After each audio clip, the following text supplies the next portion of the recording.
Chapter 63. The Research Facility.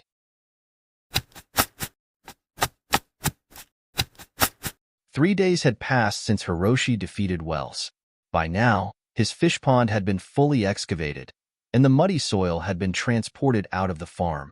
Due to the original irrigation system, the farm used well water instead of tap water. So now, Hiroshi connected a long plastic hose to the well pump. With the valve turned on, groundwater began to rush into the empty fish pond. Despite the daytime temperatures hovering around -20 degrees, the well hadn't frozen, and cold groundwater steadily filled the 3-meter-deep fish pond. Hiroshi opened the marketplace interface.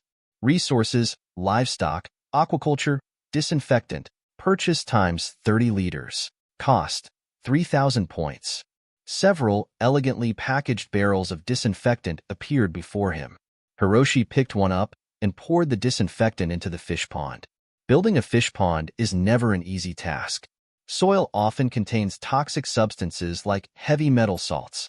Before stocking fish, the pond must be disinfected by soaking and then treated with lime slurry for a second disinfection step. This process clears the water and prevents fish diseases. After these two disinfection steps, the pond needs to be fertilized to promote the growth of plankton, providing ample natural food for the fish. Typically, the base fertilizer consists of pig, cow, or other livestock manure mixed with some algae. For Hiroshi, these materials were readily available on the farm, requiring no extra effort to obtain. Watching the water seep into the ground, Hiroshi scooped up a handful of the mud soaked with disinfectant. Mud from disinfected pond analysis. Lead content, 0.0001%. Sodium content, 0.09%.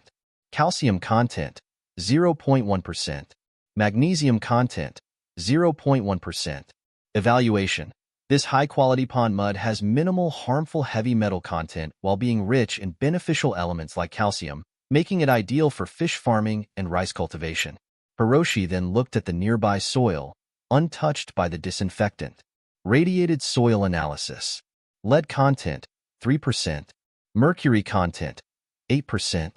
Beryllium content, 7%. Calcium content, 0.005%. Evaluation. This soil is heavily polluted with heavy metals due to radiation. Almost no plants can grow here, and those that do are highly toxic. Unless you find seeds that can resist and neutralize heavy metal radiation, this soil is unusable. The stark contrast between the two types of soil was evident. If the pond were filled without disinfection, the toxins wouldn't kill the level 2 fish fry, but would decimate all microorganisms, making the pond barren and raising the cost of fish farming significantly. Though the level 2 fish fry can withstand temperature fluctuations, the water plants and microorganisms can't. It seems I need to install a heating system for the pond, Hiroshi muttered, searching for heating materials in the marketplace. Installing a heating system for a fish pond? I might be the only one in the world doing this. Hiroshi chuckled. Adding a heating system was an extra expense, but he was willing to invest heavily to ensure the fish grew faster. After all, he earned points to improve his living conditions. He got to work immediately. Soon, piles of special ceramic heating pipes appeared on the ground. Hiroshi needed to connect these pipes to a boiler and wait for the first batch of disinfectant-treated water to settle before installing them. It was a massive undertaking. Meanwhile, less than a kilometer from the farm, a dozen large machines were busy constructing a new building on the site of an old, abandoned factory. The original factory had been completely demolished, and a new, highly specialized structure was being erected in its place. The reinforced concrete pillars used in its construction were custom-made, unavailable on the market. Be careful with these materials. They're aerospace grade for building the lab. If damaged, we'll need to wait 3 more months for replacements. A young man in a suit, holding thick blueprints and wearing a badge that read Chief Architect, was overseeing the construction. He was an outstanding architect from Stardust Company, dispatched to South City the previous day to help Christopher build the laboratory. Architect Ted. Christopher approached, shaking the architect's hand lightly. Adjusting his glasses, he asked, "At this pace, how soon can it be completed?" "At least a week," Architect Ted replied after a moment of thought. The main difficulty lies in reinforcing the storage room to withstand a direct impact of 200 tons. I need to specially fortify the control room structure. A week, Christopher mused for a moment, then nodded with a smile. Thank you. Architect Ted looked at Christopher, hesitating before asking curiously, Researcher Christopher, I have a question. If this lab is just for developing emergency medicine, why reinforce the storage room to such an extent? With a capacity to withstand 200 tons, it's stronger than the Berlin Wall, known as the Iron Wall. This doesn't seem like a lab.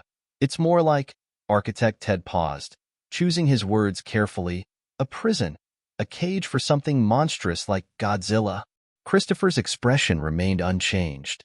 Smiling, he said, Architect Ted, your imagination is impressive. I must admire you for that.